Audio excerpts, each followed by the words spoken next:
Hello everyone and welcome back to part 13 of my Learn Ethical Hacking course. In this part we're going to look at binding an image to our payload. Our payload here we created using a reverse HTTPS. It's called backdoor.exe. So if you come from the previous video, then you should be up to date with everything. We've got our server, which is right here, and we've uploaded it to our server. What we're going to do is we're going to use a script, which is this here, I'll explain this in a second, and bind it to an image.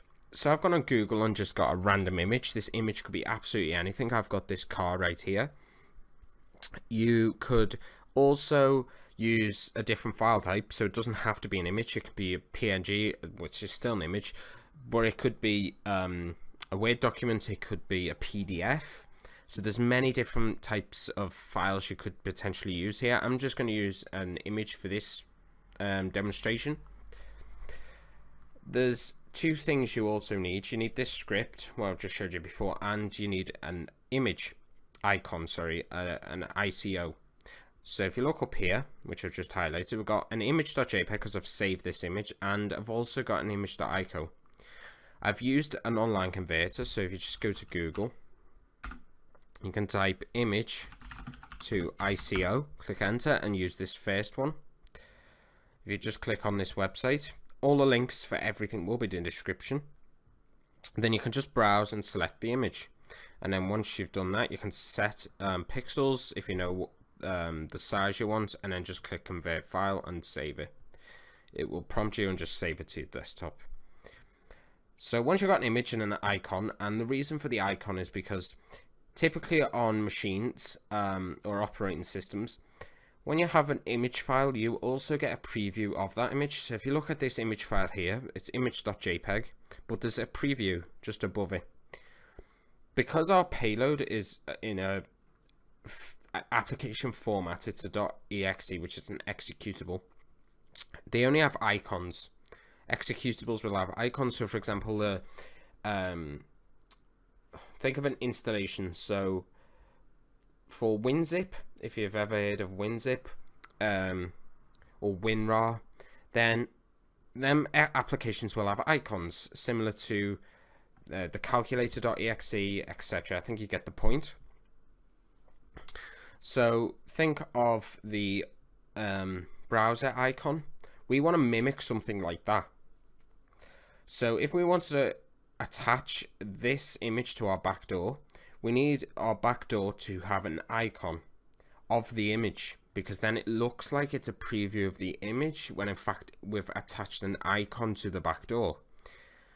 You've got to get your head around that, but essentially all we have is our backdoor.exe. We set an icon to it, so we change its icon to the image, and then in the next part we'll spoof the extension. The reason we add the icon is because it looks like, or it looks more realistic, and it looks more like an image file, because we're getting a preview of the image when in fact it's just an icon. They're not actually getting a preview of the actual image. So once you've got the image.ico and the image.jpg, we can start to bind these together. This script here is used to compile and bind the image.jpg to the backdoor. So this will be in the description like everything else. There's only two things we need to change on this. So when you go to Google, typically when you click on an image, you can right click and copy the link location. The link location is the image, the URL of the image that's saved on the host website server. So in this case, this image is hosted on Lamborghini.com. So if we right click again and just copy the image location, we'll open a new tab and paste it. We can see that it's a direct link to the image, and this is where the image is stored on the Lamborghini website's database or directory. So you can either just copy this, which I'll do, straight into this script. So where it says image inside local URLs, we can remove image and make sure there's still a comma, and then paste. So if I just make this a little bit bigger, let's just extend this out. As you can see, we've got a direct link to the image. Then we've got a comment and backdoor. I'll explain what backdoor is in a second. There's other ways of getting this direct link to the image. You could upload it to a website like this, files.fm. So if you just get the image.jpg that's on your desktop, if you have saved it, and you can just upload it. So if we drag and drop this in, click start file upload, it'll start it. Then we can view it at this URL here. It says access the files, so there's the file which is right here. To get a direct link to it, you just go over download this file, right click, and copy link location. So if we copy the link location and paste and go, then we get a direct link. So as you can see, it went to down, but because this is an image, it's not going to actually start to download it. So if we go back to this and right click, and what we'll do is we'll open it in a new tab, then we get the actual download image. So depending on which way you do it, sometimes it will prompt you, sometimes it won't. Just make sure you get the one with the prompt. So in this case, the direct download link for the image is this now. So there's two ways of doing it. I've just showed you both, so you can decide. I think just right clicking on the Google image one is better. It's just more convenient.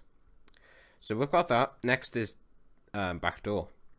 So we need to direct this script to our payload. Our payload needs to be accessible online. So you could either do it the same method as we just done with the image and our backdoor.exe. So you could upload it to files.fm, I think it was called. Yeah, files.fm. You could drag and drop backdoor into it and get a direct link for that. So I'll just quickly show you. We go back on here, go back to the start, and we'll drag and drop backdoor.exe into it. Then we'll start file upload, completed, and then we'll go to this website. We'll go to the link it gave us, and as you can see, backdoor.exe is uploaded. You can go to download, right click on download file, open link in new tab, and it will prompt us. So this is a direct link. You could then close this and copy the direct download link for this payload and paste it inside here. Or because we've uploaded it to our Apache server, which is in www HTML file or folder, we can just use that. So if you type your IP address of the Kali machine, which is 10, I think it was what was it, 192, I think it was 192.168. there we go, 192.168.110.128. click enter, then we get the Apache 2 Debian default page. So if you remember from the previous video, we created this server to upload our payload and then download it on the Windows 10 machine. Since this is uploaded now and it's live online and it's accessible, we can just get the direct download link for this by typing /backdoor.exe. Then if we click enter, it gives us the prompt to download it. So that's exactly the same as what we've just done. So I'm going to copy this and paste it where it says backdoor. I thought I'd show you both methods for each thing so it's more in detail. I'll just paste this. There we go. So I've got this script, nothing else needs to be changed. We're binding this image, which is this one here, with our payload. The payload is created with reverse HTTPS, and it's on port 8081. So we can go file, save as. You need to save this file as script.au3. So change .text txt to au3. Click save, make sure it's on the desktop. So there we go. Next, we need to actually open an application that will allow us to convert this script, which is an AU3 script, into a separate application. So to do this, it's pre-installed with Kali Linux. So all you need to do is show all applications and type compile. Then it's this one here with the logo that looks like an A. Click on this one and it will open an application. You can close out of this script now. And close out of that. We don't need any of this now. Close out of the whole browser, in fact. Don't need that. And you should see an application like this. So this application will convert this script into a separate .exe application. So we'll no longer use backdoor.exe. So what we'll do is we'll click browse, and we'll browse for this script. As you can see, the destination is on the desktop as well, but we're going to have a new application called script.exe. This is for the image icon, so you click browse up here. Sometimes this might start in a different location, but all you have to do is click up here, go to the drop down list and find your desktop. So it'll be root desktop, and it's image.ico for me because we converted this image into an ICO file. So click on that and everything is set. So we've got this as the image or the applications icon in this case. So it's the icon of script.exe. So all you need to do is click convert. It's going to convert it. Conversion complete. We can close out of that. And now we have our new payload. So we will no longer use backdoor.exe. We'll use script. So let's upload this to the server. Go to the Windows machine. So we'll open the browser and we'll go to our server's IP address, which is the IP address of the Kali machine. Remember, this Windows machine, even though it's running on the same system or host machine, it's a completely different system. Picture it as a separate laptop. So we go back to this Debian Apache server, and we'll download the script. So we called it script.exe. We're no longer using backdoors, so we need script.exe. And although no changes, it looks like no changes have happened on the Kali machine, excuse me, you'll see some now. So if we try and download this, we'll save it because we don't want to run it. The reason for that is we're not listening for a connection, so we'll just save. It's going to run the security scan. It's going to finish. Now, if your security scan does fail, then just disable Windows Defender. I'm going to show you how to bypass most anti-security and the Windows Defender later on in the course, because there's much more, or there's a few more steps that you need to take, but I will go through everything as much as possible in detail. So we've downloaded script. It's come up as 1 because I've already got an application called script.exe, but we can open the folder and it's this one here. As you can see, I've already got one called script, so I'll just get rid of that. I was just testing the icon because it was coming up a little bit strange, but we'll just leave it, because if you where can I get rid of this? What am I looking at? Delete. I spend too much time on a Kali machine. I don't know where anything is on Windows anymore. But as you can see here, I'm going to rename this because I hate that one. I've got OCD, so I'll get rid of that. There we go. Yes, the icon looks a little bit stupid. Oh, I didn't want to do that. It's so pixelated and it doesn't fit the actual window, but it passes. Although it looks stupid, you get the idea. This application.exe has got an icon image, or a preview of the actual image, even though it's just an icon. If you look at this image here, which is an actual JPEG image, you can see the preview of the image. So if we click on there, we get the actual image. We open it in Photos. This is the image. Even though it's black, that's not a good example. It should load any second though. Please load. There we go.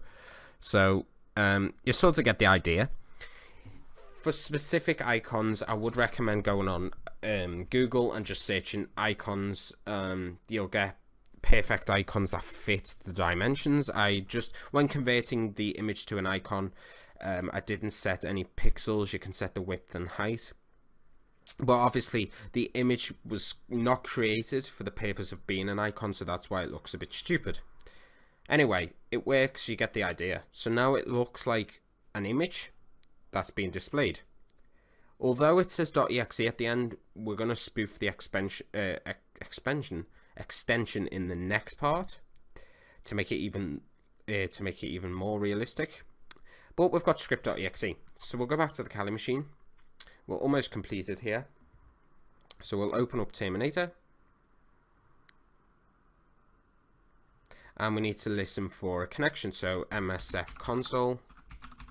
Click enter. If you can't remember this part, then you'll have to go back to listening for a connection. I'm just going to go through it really quick though. You may get a error appear right now. There we go. That says could not connect or failed to connect to the database, just ignore that, it's fine. It still starts a Metasploit framework console anyway. It does take a few seconds to actually start up, so just be patient with it. I'll zoom in so you can actually see the text. There we go. It started Metasploit. So what we need to do is we need to use the exploit multi-handler. So exploit, use exploit multi and then handler. So we're using the multi-handler module. We'll show options because we need to actually change some of these settings. So what we'll do is we'll set the payload. The reason for this is because we need to match everything up to our specific payload that we created with Veil. So we'll just type set payload Windows interpreter. I can't spell, so it's MEP, right? METERPRETER. There we go. And we used reverse HTTPS, so it's reverse underscore HTTPS. Click enter, so we set the payload. Then we need to set the L host to our Kali Linux machine. That also corresponds to the payload's L host. So it's 192.168.110, I believe, .128. I always forget this. Let's go back to the Windows machine. Still I have it up. There we go. So 192.168.110.12. Let's check. 168, not 160. Change that to 168. There we go. So we'll set the L host, and then we need to set the L port. So L port 8081, because that's the port. That is the port that the payload is using. So we've set the reverse. We've set everything. Now we need to just type exploit and click enter. So it started a reverse HTTPS handler on this. Then if we go to the Windows 10 machine, and we'll run this as admin, it's protected. This isn't an antivirus one, but you just need to click more info and click run it anyway. And then it's going to ask for admin privileges. Just click yes, and it's going to run the payload. So the payload's going to run. But if you noticed, something else happened, an image opened. So this is why it's quite dangerous, because it looks and acts as a real image.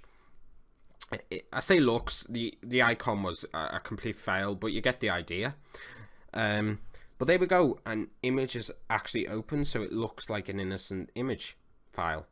Go back to the Kali machine, we've actually got a interpreter session. So if we type sysinfo, we can take a screenshot. So you just type a screenshot of their desktop. Now imagine this person is connected to your Wi-Fi. They could be in a local public Wi-Fi spot, and you just took a screenshot of their desktop. So if we go into the let's go places, home, we'll see where the screenshot is saved. So it's in root, and it's this one here. So if we run this, or open it I should say, then we see a screenshot of their desktop, which is the image that they opened that has been binded to a payload. So in the next video, I'm going to show you how to spoof the extension of the payload, because if you remember, it's just called script.exe, but what we'll do is we'll spoof it so it says script.jpg.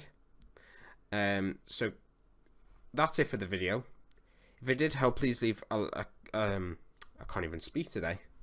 If it did help, please leave a like, comment if you're stuck with anything, I'll be happy to help. Subscribe for future content, and I will see you in the next video.